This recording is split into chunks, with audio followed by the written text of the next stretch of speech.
Hello students. यहाँ पर hornbill जो न्यू बुक है 11th की, उसका फर्स्ट चैप्टर अपन कर रहे हैं, the portrait of a lady. और इसके अंदर ग्रैंड मदर के बारे में बताया गया है और उनके ग्रैंडसन जो एक साथ रहते हैं और कैसे अपना पूरा दिन बिताते हैं। यहाँ पर अपन पेज नंबर 4 पे हैं। मैं रीडिंग करूँगी और फिर आपको समझाऊँगी। When my parents were comfortably settled in the city, they sent for us. That was a turning point in our friendship. Although we shared the same room, my grandmother no longer came to school with me. I used to go to an English school in a motor bus. There were no dogs in the streets, and she took to feed sparrows in the country yard of our city house.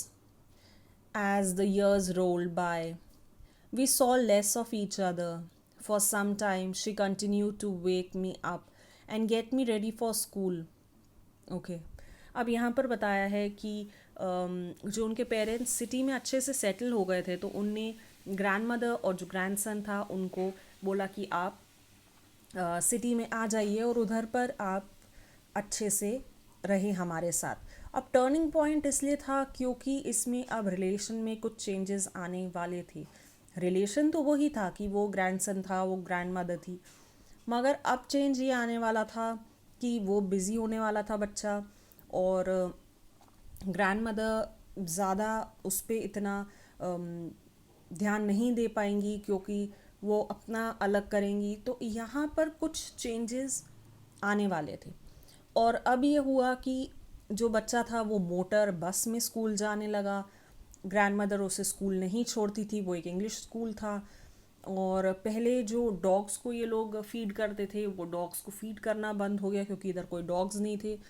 Country yard में, country yard मतलब उनके जो area होगा, घर के बाहर का area, वहाँ पर कुछ स्पैरोज़ आती थी और जो ग्रैंड मदर थी वो स्पैरोज़ को फीड करती थी। और यहाँ पर ऐसा होता गया कि वो कम से कम दोनों एक दूसरे को देखने लगे, क्योंकि बच्चा जब स्कूल जाता था तब ग्रैंड मदर घर में रहती थी। पहले लोग वो दोनों एक साथ जाया करते थे, एक साथ अगल बगल में बैठा करते थे, वो टेम्पल में, ये स्कूल में। तो वो चीज़ जो थी, एक रिलेशन मेंटेन था। यहाँ पर थोड़े चेंजेस आते गए। कुछ टाइम तक ग्रैंड मदर ने ग्रैंडसन को वेक किया और रेडी भी किया स्कूल के लिए, मगर उसके बाद वो चीज़ें बदलती गई और थोड़े चेंजेस आते गए। When I came back, she would ask me what the teacher had, page number 5 पे आएंगे, had taught me. I would tell her English words and little things of Western science and learning, the law of gravity, Archimedes' principle, the world being round, etc. This made her unhappy. She could not help me with my lessons. Okay अब यहाँ पर जब भी उसकी grand mother उससे पूछती थी कि क्या क्या आपको पढ़ाया और क्या क्या सिखाया, तो वो हमेशा बच्चा बताता था कुछ साइंस की चीज़ें, law of gravity, Archimedes principal, कुछ ऐसे अलग अलग चीज़ें बताता था जो वो नहीं समझ पाती थी। पहले की जो चीज़ें सिखाई जाती थी वो हिंदी में होती थी, और ज़्यादातर कुछ दोहे होते थे या कुछ सिंपल चीज़ें होती थी जो ग्रैंड मदर को पता थी। मगर अब जो चीज़ें बताना शुरू किया, ये सारी चीज़ें ग्रैंड मदर को नहीं पता थी, इसीलिए वो इन चीज़ों से खुश नहीं थी और इन चीज़ों में इंटरेस्ट भी नहीं ले पाती थी और ना ही हेल्प कर पाती थी होमवर्क करवाने में या लेसन्स में। She did not believe in the things they taught at the English school and was distressed that there was no teaching about God and the scriptures. One day I announced that we were being given music lessons. She was very disturbed. Okay. अब उनको इस बात से ज़्यादा बुरा लगा कि English school में बिल्कुल भी भगवान के बारे में कुछ नहीं पढ़ाया जाता है, स्क्रिप्चर्स के बारे में। क्योंकि पहले प्रीस्ट जो थे वो इनको बताते थे कि क्या भगवान के बारे में जो भी दोहे होते थे या जो भी प्रार्थनाएं होती थी वो सिखाते थे पहले जब ये विलेज में रहते थे। मगर यहाँ पर ऐसा कुछ भी नहीं था। यहाँ पर चीज़ें काफ़ी ज़्यादा अलग थी। यहाँ नॉलेज को ज़्यादा इम्पोर्टेंस दिया जा रहा था, और वही जो चीज़ें थी वो बिल्कुल भी ग्रैंड मदर को पसंद नहीं आ रही थी। और जब इसने बताया बच्चे ने कि म्यूज़िक लेसन्स मिलने वाले हैं तो वो और ज़्यादा डिस्टर्ब्ड हो गई, क्योंकि शायद उनको ऐसा लगता था कि म्यूज़िक लेसन्स अच्छे नहीं होते हैं. To her, music had lewd association. It was the monopoly of harlots and beggars, and not meant for gentle folk. She said nothing, but her silence meant disapproval. She rarely talked to me after that. Okay. अब यहाँ पर बताया गया है कि उनको ऐसा लगता था कि जो म्यूज़िक लेसन्स है वो ख़राब लोग ही म्यूज़िक से रिलेट करते हैं. पहले के लोग जो होते थे वो या फिर कोई पैसे कमाने के लिए या बेगिंग करने के लिए वो लोग म्यूज़िक को मतलब यूज़ करते थे, और उसके बाद मांगते थे, या जैसे इवन बीच में कहीं पर ये लोग रुक के कोई छोटा सा एक्ट करते थे, गाना गाते थे लोग, और उससे उनको पैसे मिलते थे. तो ये चीज़ें इनको बिल्कुल पसंद नहीं थी, और जब बात म्यूज़िक से आई तो उनको लगा कि ख़राब लोग हैं जो म्यूज़िक यूज़ करते हैं. उनको ये बिल्कुल पता ही नहीं था कि म्यूज़िक लेसन्स अच्छे होते हैं और इसमें कुछ भी बुरा नहीं होता. तो इस वजह से उनको ये चीज़ बहुत बुरी लगी, और उनने तब से बच्चे से बात करना कम कर दिया, बिल्कुल ही ऑलमोस्ट बंद कर दिया था. When I went up to university, I was given a room of my own. The common link of friendship was snapped. My grandmother accepted her seclusion with resignation. Okay. अब यहाँ पर बताया गया है कि जब बच्चा और बड़ा हुआ, यूनिवर्सिटी में आ गया, तो उसको अपना खुद का रूम मिला. ऑफ कोर्स जब बच्चे बड़े हो जाते हैं तो उनको एक सेपरेट रूम मिल जाता है, अगर ऐसी पॉसिबिलिटी हो तो. कुछ लोग के घर छोटे होते हैं तो एक ही रूम में सब रहते हैं. तो वहाँ पर इसको अपना खुद का एक रूम मिला, और जो फ्रेंडशिप थी, जो इन लोग के बीच में कॉमन फ्रेंडशिप थी ग्रैंडमदर और ग्रैंडसन के बीच में, वो वाली फ्रेंडशिप ऑलमोस्ट टूट चुकी थी, और दूर ये लोग हो चुके थे रिलेशन के वे में.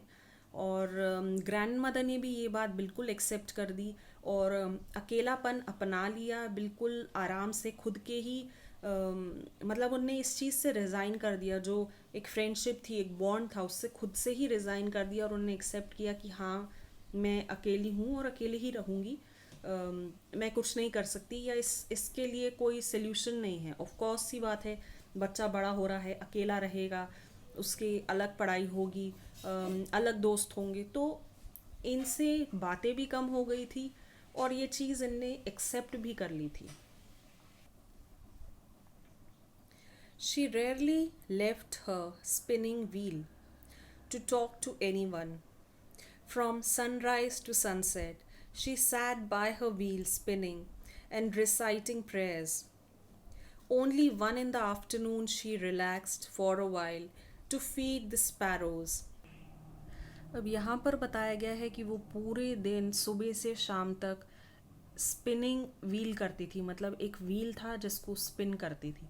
अब यहाँ पर जो स्पिनिंग व्हील बताया गया है वो चरखा है जो महात्मा गांधी चलाते थे, जिससे कॉटन डाला जाता है या खादी डाला जाता है, और उसके धागे बन के निकलते हैं, और उसी से फिर कपड़े बनते हैं.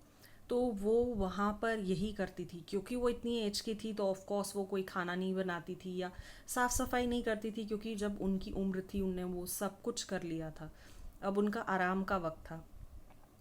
अब वो पूरा टाइम बिस्तर पे लेट भी नहीं सकती, सो भी नहीं सकती, तो उनको वो चीज़ ज़्यादा पसंद थी. वो स्पिनिंग व्हील पे लगी रहती थी, और दूसरे हाथ में उनकी प्रेयर की वो रोज़री थी, जिससे वो पूरे टाइम प्रार्थना बोलती रहती थी. इसी से वो अपने आप को बिज़ी रखती थी. और जो थोड़ा टाइम आफ्टरनून में रहता था, जब वो रिलैक्स होती थी, तो स्पैरोज को फीड करती थी. Okay. While she sat in the veranda breaking the bread into little bits, hundreds of little birds collected round her, creating a veritable bedlam of chirpings.